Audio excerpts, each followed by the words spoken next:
দৌৰিছোঁ অকণমান দৌৰিছোঁ আৰু অকণমান হেৰি কৰিছোঁ।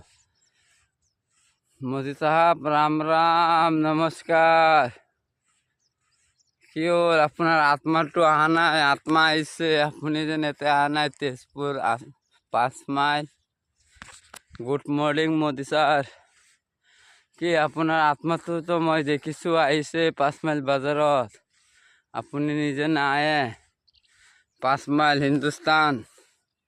হিন্দুস্তানৰ আপুনি শ্বেৰ হয়, শ্বেৰ ডাঙৰ হিন্দুস্তানৰ প্ৰধানমন্ত্ৰী। বা কিয় আপুনি কি ঝুট বুলি দিলে? ফকীৰ আদমি বুলি কৈ দিয়ে আপুনি। ফকীৰ আমতো মিয়া বাই, ফকীৰ আদমি। আপুনিৰ আত্মাটোতো 5 মাইল আহিছে, মোৰ লগত ঘূৰিছে। এনেকা মই এদিন সপোন দেখিছোঁ। বিশ্বাস নকৰিলে আপুনি চেক কৰক। আৰু কি হ'ল, আহক এবাৰ 5 মাইল দেখো।